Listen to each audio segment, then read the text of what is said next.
ஒரு ஆள் பாக்கியெல்லாம் அடி வாங்கிட்டு இருக்கிறேன். சோ வாரியர்ஸ் கிட்ட வச்சுக்காது. நான் திரும்ப திரும்ப அதான் சொல்றேன். உங்கள்கிட்ட இருக்கிற ஐடிவிங்க எல்லாம் 10 காசு பிரயோஜனப்படாது.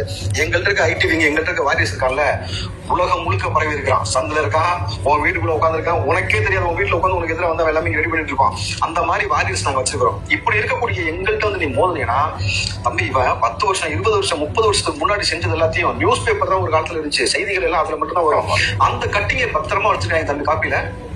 அத காப்பியை வச்சு அந்த போட்டோ காப்பி எடுத்து போட்டுட்டு உட்காந்துருக்காங்க. எங்கிட்டதான் உங்களுக்கு டேட்டா கிடைக்குது. செம்மையா இருக்கு. அதுதான் சொல்றேன்ல, தளபதி மீது பேரன்பு கொண்ட நபர்கள் தளபதிக்காக புதிய எக்ஸ்ட்ரீம் போய் வேலை செய்வாங்கன்னு சொல்லுவாங்கல்ல, அதுதான் இது. அதுதான் அந்த வாரியர்ஸ்.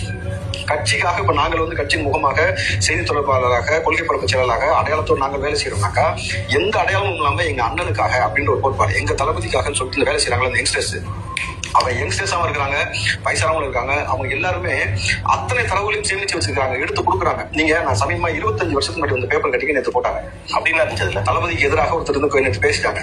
அவங்க தரவு எடுத்து போட்டாங்க. அப்படி பாருங்க, வளர்ந்து பாருங்க. அதே நான் சொல்லுவானே, அவ்வளவு இருக்கு. அவ்வளவு நான் சொல்றேன், எந்த கட்சியா இருந்தாலும் ஐடி விங்க்கு தனியா வச்சுட்டு அவங்களுக்கு ஒரு சம்பளம் கொடுத்துட்டு செலவு பண்ணாதான் அந்த ஐடி விங் வந்து இயங்கும். செலவு பண்ணாலும் இயங்காது. நல்லா புரிஞ்சுங்க.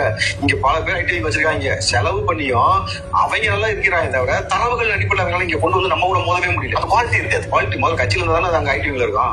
புரியுதா உங்களுக்கு? அதெல்லாம் வந்து குவாலிட்டி இல்லைன்றதான் இப்ப சிக்கல். அதனாலதான் நம்ம வந்திருக்கவே உள்ள. புரியுதுங்களா?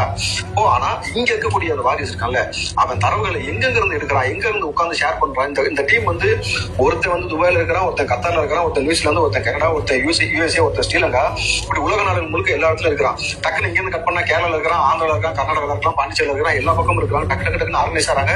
அந்த டீம் கிட்ட சத்தியமா சொல்றேன், 70 வருஷம் மண்டிடுது. ஒண்ணுமே செய்ய நீ பெரிய ஆலமரங்கிற உனக்கு ஆலமரமா டெய்லி சரிக்கிறாங்க. எங்க கிட்ட மோதி ஒரே போட்டு வாரியர்ஸ் மோதி ஜெயிச்சவனா வரலாறு இல்லை தம்பி. இதற்கு மேலே இந்த வரலாறு எவனா எழுத முடியாது. அது ஒன்லி டிவிக்கால மட்டும்தான் முடியும். இந்த வாரியர்ஸ் தோக்கடிக்கிறதுக்கு ஒப்பனாலும் முடியாது, யாராலையும் முடியாது. சோ இந்த பொய்யான நரேட்டிவை எங்களுக்கு எதிராக செட் பண்றதை நிப்பாட்டிட்டீங்கன்னா உங்களுக்கு நல்லது. இல்லாட்டி என்ன ஆகும் பாருங்க. முதல்வர் திரு ஸ்டாலின்